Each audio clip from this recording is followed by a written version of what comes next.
To get good at drawing, you have to practice your fundamental skills over a few years, and there's no getting around it. And that's actually a good thing because it means that not many people get those skills, and that makes those skills more special. But are there any quick little things that don't take too much extra time or too much extra effort, which is gonna make the whole process easier for us?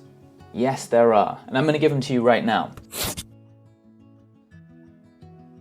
So the first one, this is a pretty easy one and it has a big impact, is if you're still drawing with your sketchbook or whatever flat on a desk in front of you, this is the most common way that people draw. All you need to do is angle that thing up so it's perpendicular to your eyes. This is gonna have a huge impact because now your range of motion with your arm when you're making marks is way better. It's not impeded by the corner of the desk and your line quality will improve. But even more important than that, now you're not drawing on a foreshortened drawing surface. Like, I don't even know how anyone can draw like that because dealing with foreshortening is hard in drawing, but trying to draw on a foreshortened drawing surface, which is foreshortened to your eyes, I don't know how anyone does that. And when I ask students in the study group that we run, are you drawing flat on the desk? Maybe more than half still say yes, and I can't believe it. This is such an easy way to give yourself a boost. So the next one is flipping the drawing horizontally. This one is pretty easy to do. Look at the drawing in a mirror, take a photo of it with your phone and flip it horizontally, or if you're drawing digitally, just flip the canvas horizontally. When you're doing a drawing, you're just staring at it for ages and you can't see the things that are wonky or off because you've just been staring at it for too long. When you flip it horizontally, you see it with fresh eyes and suddenly you're like, that arm is 3 times too long and you can fix it, right? So this is a really quick, easy, maybe not on a quick sketch, maybe not on like a 2-minute figure drawing or whatever, but anything over 10 minutes and up, try flipping horizontally regularly during the drawing. It's gonna be a quick, easy boost. So the next one is drawing from life versus drawing from photo references. So let's say you only draw from photo references, like you like to use our amazing and free reference library for your figure drawing, link is below. And that's great, that's a really good way to practice. But if you take one of those practice sessions each week and just make it an in-person life drawing class, like you go out to a class, it's gonna have a really nice impact on your drawings. One reason is that the figure, a human figure, is a 3-dimensional form, but if you're only ever using photo references, you never get to see that 3-dimensional form. So go and see the in-person model and you're really gonna have a different sense of the figure. Secondly, you don't get to just pick and choose the poses. You just have to go with whatever poses the model does. Whereas when you've got photo references, you might, avoid certain poses and things like that. And so that's really nice. Thirdly, when the time ends on the pose and the model changes pose, you just have to move on. It's over. You can't draw it anymore because the pose is gone. And there's something really useful about that. And it's also really nice to have other people around who are also drawing. It's a nice atmosphere. If you're nervous about going to life drawing because you don't think you're good enough, don't be. 99.9% of people who go to life drawing are super nice and friendly. No one's there to judge you. A lot of people are very judgmental about their own stuff, but they're usually really happy to just see other people drawing. So it's really cool. Now, I've met some people who only draw from life and they totally shun drawing from photo references. Now you could give yourself a little boost by opening your mind up to drawing from photo references because they have benefits too.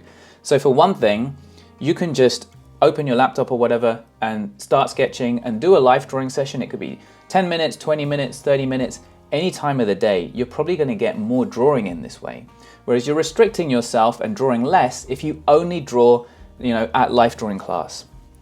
Another thing is that in a photo, a model can hold a dynamic pose for much longer than they could in real life. And then another thing is that you can do the same pose over and over again and learn about it and figure out, how to draw it. And there's a lot of good learning to happen when you do that. Okay, so this one is going to sound a little bit weird, but it's to lower your short-term standards. Now, I'm not saying don't aim for the stars with your drawing skills. I think actually most people don't realize how good they could be if they practice consistently over a number of years. You can go further than you can even imagine. However, most people overestimate what they should be able to do in one practice session or in 1 week or even in a month, right? So I used to go into a practice session, like I'm studying anatomy or something, and I think, I'm going to learn this anatomy during this practice session. You can't learn the anatomy of like an arm in one practice session. A more realistic goal would have been for me to say, by the end of this practice session, I'd like to be really confused about arm anatomy, right? Because right now, I'm not even confused about arm anatomy, I just don't know anything about it. So once I start learning, I'm going to start to get confused, and that's my goal for this practice session. And you can see how each practice session would be really successful, because it's very doable to get to a point where you're just confused about it. And that would be the first goal. And then maybe the next practice session, you would have turned the confusion into a set of specific questions, but you don't yet know all the answers to those questions and stuff like that. So you really reduce what you're trying to achieve in each one. And to do that, it's also good to have a broader learning system, right? So you have a big picture of where you want to go, and then each step of the journey is mapped out. Because I used to go into my drawing practice thinking, my goal is to do a beautiful drawing, and then be disappointed every day because I didn't get there, right? So it'd be better to just have a real small process goal. Like, I just want to do this part of the big learning process. And then I could do that, you know? Like, imagine you keep reaching for a star. You can never reach it. You try every day, you're just really far away from it, you're never going to reach it. Whereas instead, if you just build a step each day, right? Now build a step. One day you've built a lot of steps, you go up, and guess what? You can reach that star. That's a nice analogy. So the next one is to actually do the stuff in the tutorials or the exercises, right? So some students, I'll give them an exercise and then they'll just draw in their normal way. And I'll say, that wasn't the exercise though. And they'll say, yeah, but drawing in the way that you asked me to felt a bit weird. It felt awkward. So I just decided to draw in my normal way and keep those ideas in mind. Now that is not going to have much impact on your drawings, and your drawings aren't going to change that way. The nature of learning is that you have to do something that feels a little bit awkward and uncomfortable because it's a skill that you don't yet have. And then by doing the exercise and you keep practicing, you will eventually gain that skill. You kind of have to take one step back to take 2 steps forwards. If you're always just going to draw in the way that you're used to, the progress is going to be slow or maybe non-existent. I get it. I understand why you want to draw in the way you're used to, but if you let go of the idea that your drawings should look a certain way, they should look good, if you let that go, it's going to be so much easier to just do what the exercise is. And when we give exercises, they are designed specifically to get you those skills. So do it as described, okay? So the next one is to join a community of artists. Now we have an online community, it's super friendly, it's a place I love to hang out. But there's lots of online communities and there's lots of in-person communities. And the benefits are huge. Like, it will be a much less lonely process if you have people to share this with. It's also really nice to be able to see other people's journeys and see their progress, and then that helps you understand your own. So this is just an easy way to make the whole process more fun. So the next one is to find a proven material for your practice and stick to it. Now I used to have this squirrel syndrome with materials where, you know, like my dog, every time she sees a squirrel, she drops everything and just chases after it. Every time I saw a nice drawing or painting, I drop everything and try and figure out how to use the material that they used or the digital brush that they used or whatever. Now, if you see a drawing or a painting that you love on Instagram or whatever, instead of trying to chase the material that they used, think about what are the fundamentals that they used and do some exercises around those fundamentals. That's how the thing that makes it great isn't the material, it's the fundamental thing. So I'm talking about the values, how the values are grouped, how the shapes are designed, or the gesture, or how the form was created, right? Now, what are some good practice materials that you could stick with? Well, for figure drawing, smooth newsprint with a charcoal pencil and or a Pitt pastel pencil or something like that is a pretty proven way to go. That's a good way to go. There are other materials that you can use as well.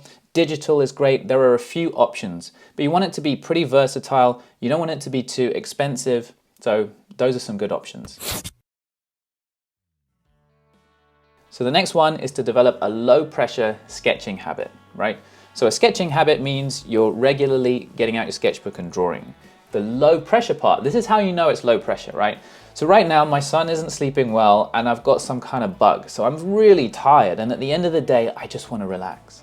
Now, if in that moment I flop onto the sofa and all I want to do is relax and so I get my sketchbook out to just do some sketching, that indicates that I've successfully created a low pressure sketching habit. Because if I've got pressure on my sketches, like I want them to look good, I'm not going to want to sketch when I'm super tired. But if I've been able to figure out a way to just sketch without any pressure, it's just super relaxing, because drawing is relaxing when you're not putting pressure on yourself to do it. So in addition to your proper practice, developing a low pressure sketching habit as well is a really quick way to add practice time to your day. And then the last one is hit the like button on this video. Now that sounds a bit cheeky, right? To sneak that in, but I'm serious, it will make your drawings better, okay? Because if you hit the like button, YouTube will show this video to more people. Love Life Drawing grows, we make more tutorials. You watch those tutorials and get better. So hitting the like button really, really helps. Another thing is that we have a workshop coming up.